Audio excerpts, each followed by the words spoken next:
Bon, on a vraiment pué la merde en 2025-2026. Je parle de la majorité d'entre nous, il y a des gens qui ont été rentables, mais n'empêche qu'on a investi comme des merdes dans des projets qui valaient pas le coup. Et c'est maintenant qu'on s'en rend compte, le marché des cryptos c'est une catastrophe. Et on va en parler et je vais vous donner des astuces, mais avant ça, on a une petite news, soi-disant, que Trump aurait annoncé une taxe de 0% sur les gains en capital, tout ce qui regarde Bitcoin et crypto. J'attends de voir, il n'y a rien qui a été fait encore, ça n'a pas été annoncé au niveau politique, il n'y a pas eu de loi ni rien, mais en tout cas, visiblement, ça avancerait dans ce sens-là. Pourquoi pas, en vrai, si ça passe, on peut retrouver un petit souffle d'air frais dans Bitcoin et puis les cryptos. Je prends. Alors voilà, moi j'y arrive. J'ai donné plusieurs petites astuces pour investir en 2026 dans l'idée d'être rentable. Ça va être très compliqué de suivre toutes ces étapes-là. N'empêche que si vous y arrivez, à mon avis, c'est la seule chance d'être potentiellement rentable. Ça ne veut pas dire que vous allez gagner des milliers, des cents. Ça veut juste dire qu'en suivant ces règles-là, on va pouvoir peut-être sortir notre épingle du jeu. En tout cas, le contexte. Pourquoi j'ai créé toutes ces règles-là? C'est quelque chose que je me suis imposé. Alors, je suis sorti du marché en 2022, parce que j'ai fait beaucoup de bêtises. J'ai fait énormément de bêtises. J'étais quand même très rentable, mais j'aurais pu être beaucoup plus rentable que ça. Et donc, 2022, moi, j'ai fait toute la merde possible et imaginable que certains ont fait en 2025 et en 2026 d'ailleurs. Donc, ces règles-là, je me les suis imposées. Et quand je suis revenu dans le marché fin 2023, donc j'ai pris à peu près un an, un peu moins d'un an et demi de pause. Et en 2023, je suis rentré avec un capital qui était correct. Et enfin correct en fonction de moi, ça dépend de chacun, mais qui était correct pour moi. Et ce capital, là pour l'instant, je suis en x6 par rapport au capital. Je suis assez fier de la manière dont j'ai investi, dont je suis revenu. J'ai fait quelques erreurs encore, on va en parler. Mais sachant que le x6, j'estime que c'est un point bas au prix actuel de mes actifs. Donc, le potentiel de hausse est juste colossal. Là, actuellement, sur mon actif qui a un point très bas, mon potentiel de hausse est colossal. Et j'aurais pas pu être rentable si je m'étais pas imposé toutes ces règles-là. Donc, ces règles que je vais vous donner, c'est pas sorti de mon chapeau, c'est testé sur le terrain en direct. On va commencer. La première règle, c'est de quitter les exchanges centralisés. Tout ce qui est Coinbase, tout ce qui est Binance, OKEx, et j'en cite encore et en veux-tu. Faut partir parce que c'est pas là que vous aurez les opportunités. C'est pas là que vous aurez les lancements de projets intéressants. C'est pas là que vous aurez l'innovation. Eux, ce qu'ils font tout simplement, c'est qu'ils prennent des tokens qui ont une grosse hype, et ils les mettent sur le marché pour permettre aux traders de générer des fees. Et eux, ils se font de l'argent dessus. Ils sont pas là pour vous faire gagner de l'argent, ils sont là, eux, pour gagner de l'argent. Donc ça, déjà, c'est à bannir. La deuxième chose, c'est de faire du DCA. Alors le DCA, pour ceux qui savent pas, c'est le Dollar Cost Averaging. L'objectif, c'est tout simplement d'acheter de manière récurrente, par exemple toutes les semaines, une somme régulière. Donc ça peut être par exemple 20 € toutes les semaines sur un asset, un Bitcoin par exemple. Bitcoin, 20 € tous les dimanches soirs, j'achète mon Bitcoin. Donc ce que je conseille, c'est de faire du DCA, cette technique-là, mais sur les points bas. C'est-à-dire qu'on attend des zones qu'on estime être basses, et on achète un petit peu, on n'achète pas tout. On se dit, ah ça y est, c'est hyper bas, j'achète tout. Non, parce que des fois quand c'est hyper bas, ça peut aller encore plus hyper bas. Et une fois que c'est hyper bas, ça peut aller hyper bas. Voilà, donc je vous fais pas un dessin, vous savez comment ça marche. Donc l'intérêt, c'est de faire un DCA sur les points bas. Quand il y a un point qu'on estime que, ah putain là, ça s'est bien cassé la gueule, c'est bien bas, mais que le projet est intéressant, et ben là vous faites un petit DCA. Voilà, vous dites, ah bah tiens, ça s'est cassé la gueule, j'achète un petit peu, et je vais attendre le prochain point bas pour racheter un petit peu. Des fois, le prochain point bas, il est plus haut que le point bas précédent. Mais c'est pas grave, parce que ça reste un point bas. Mais parfois, le point bas suivant, il est encore plus bas. Et donc, l'intérêt, c'est de ne pas mettre toutes ces billes dans un point bas, dans un point qu'on estime bas, parce qu'il y en aura potentiellement un autre derrière. Ça m'a très bien servi. Vraiment très bien servi. Et la rentabilité de ma position actuelle dépend en majeure partie de cette décision-là. Donc se baser sur le cours du Bitcoin, c'est intéressant. Quand on voit le Bitcoin en ce moment qui s'est pété la gueule, ça veut pas dire qu'on va acheter du Bitcoin, ça veut dire qu'on va acheter des tokens dans un moment où le marché global est pas dans un bon état. Ce qui fait que non seulement on a un point bas peut-être par rapport à des news qui ont été mauvaises sur un projet, mais en plus on a un point bas par rapport à l'ensemble du marché, donc on a un double point bas, et donc si le projet est solide, et qu'on sait que de toute façon ça va remonter, on aura acheté vraiment à des points extrêmement bas. Et la deuxième chose, c'est d'être très patient, parce que les points bas, ça arrive plus souvent qu'on ne le croit, et donc, allez, c'est pas grave s'il y a un point bas et que ça redescend un petit peu, mais le prix il bouge pas si vite que ça, non, on attend vraiment le point bas du point bas, vraiment un moment où ça se casse la gueule, et on fait un petit dessin. On peut faire un petit dessin par exemple sur 2 semaines, et puis après on arrête pendant un mois ou 2, et puis au bout de 2 mois plus tard, tiens, ça se recasse la gueule, et ben on refait un petit dessin à ce moment-là.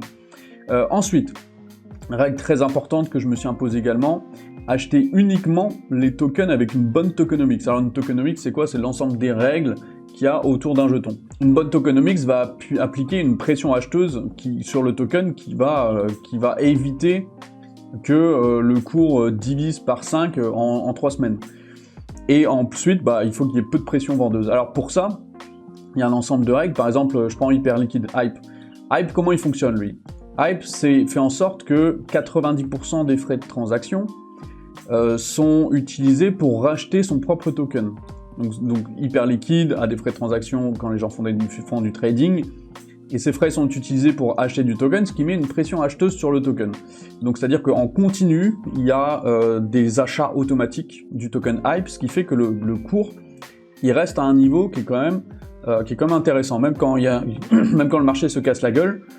Et le cours reste ok. En plus de ça, le token Hype est brûlé. Tous les jetons qui sont rachetés par les fees sont envoyés à la poubelle, ce qui fait que la circulation, le nombre de Hype en circulation diminue drastiquement. Et donc quand on a un point extrêmement bas sur Hyperliquid, sur le token Hype, le nombre de jetons qui sont rachetés par les fees est très élevé. Et ces jetons-là qui sont brûlés font baisser la circulation supply de manière drastique. Et donc, la rareté du token Hype plus les achats continus fait que le cours ne va jamais se casser la gueule à un niveau, ou alors dans un timing très petit, ce qui va nous permettre d'avoir une zone d'achat qui va être exceptionnelle. Ensuite, ça très important, éviter les tokens à VC. Donc les VC, c'est les venture capitalistes, c'est des gens qui mettent leur capital dans des projets, qui attendent que le projet soit rentable et puis retirent leur billes. C'est le but d'un venture capitaliste, c'est de faire de l'argent tout simplement. Pourquoi on veut les éviter? Parce que c'est quasi systématique dans la crypto, quand il y a des VC qui ont investi, au moment où le token arrive en vente sur les marchés, ils sont déjà rentables. Et donc eux, ils s'en fichent de faire un x15. Eux, ce qu'ils veulent, c'est gagner un petit 30%, parce que pourquoi ils ont mis 10 millions? S'ils gagnent 30% de 10 millions, ils sont à 13 millions. Donc ils ont fait 3 millions de gains, tout simplement. Donc eux, ils s'en fichent de savoir si le projet va marcher. Eux, tout ce qu'ils veulent, c'est prendre leur argent. Et donc tous les tokens AVC, je dis tous, j'ai peut-être là parce que j'ai pas de contre-exemple, il y en a peut-être, j'en sais rien. Mais en tout cas, la plupart, 99%, une fois que le token arrive sur le marché, poum, ils vendent, le prix se casse la gueule. Eux, ils s'en fichent, ils sont rentables parce qu'ils ont acheté les tokens à des prix extrêmement bas. Mais toi, qui arrives sur le marché, tu te pètes la gueule, et le problème, c'est que, on le voit sur les courbes, il y a énormément de courbes comme ça, le token il se lance, le prix se casse la gueule, ça ne remonte jamais. Pourquoi? Parce que l'impact psychologique est tel que plus personne ne veut s'intéresser au projet.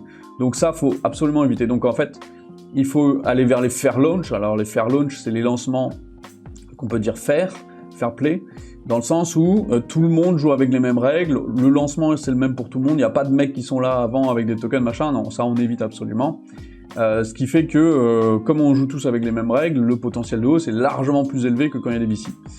Et donc du coup, évidemment, redistribution donc, de tout ce qui est forme de gain du projet aux users et aux holders, et non à un groupe restreint de VC. On veut que les gens qui ont acheté le token puissent être rétribués, ce qui va faire que le token ne va pas se casser la gueule, mais va garder une certaine élasticité dans le prix, qui ne va pas tomber trop fort, et qui ne va pas peut-être même monter trop fort, sauf pendant des grosses périodes. On veut tout simplement que tout le monde ait sa chance, et avec la redistribution, c'est même la chance que les holders ont, c'est que le token il explose. Voilà. Encore une règle, arrêtez les mêmes coins et les NFT, voilà. Même si certains en ont fait leur manière d'investir. Ça a très bien marché pour eux, ça marche encore très bien pour eux. Néanmoins, les chiffres parlent, c'est pas la majorité. La majorité des gens qui achètent des meme coins et NFT se cassent la gueule, donc je ne conseille ça à personne. Après, si vous, c'est votre stratégie, si vous connaissez le pote d'un pote du pote qui fait que oui, lui, il a réussi, bah tant mieux pour lui, je suis très content. N'empêche que là, on n'est pas en train de parler à individu, on est en train de parler du groupe, et le groupe, la somme des individus ne fonctionne pas, les stats parlent d'elles-mêmes.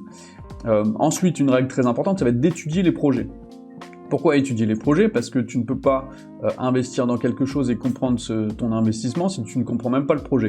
Donc prends ton temps, tu vas regarder des tutos, tu vas être patient, tu vas vraiment t'intéresser aux moindres petits détails, tu poses des questions même si t'es chiant, tu vas sur Telegram et tu poses des questions aux gens.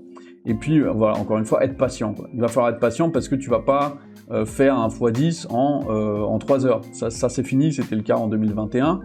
Aujourd'hui, c'est terminé, ça. Ce temps-là, il est terminé, on peut l'oublier.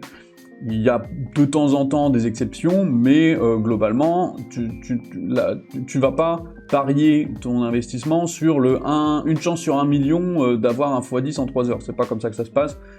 Il va falloir être plus malin que ça. Et en tout cas, voilà, cet ensemble de règles, je les ai respectées.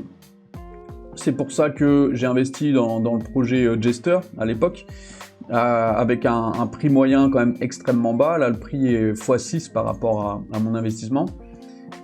Et sachant qu'on est dans un point extrêmement bas sur le token Jester. Donc, les conseils par la suite, tout simplement, c'est par rapport à étudier les projets. Si vous voulez étudier les projets, bah, vous allez sur les sites. Tout simplement, Hyperliquid, je vous en parle non-stop. Bon, vous allez sur Hyperliquid, vous cliquez sur Doc. Qu'est-ce qui se passe? Pouf, il y a des docs qui s'affichent et vous pouvez lire. Alors vous pouvez très bien traduire. Ici j'ai un truc de traduction, Google Traduction ici. Je clique dessus. Ah non, il faut que je clique dessus là ici. Tac, traduire cette page en français. Pouf, voilà. Et là s'affiche toute la traduction de la page.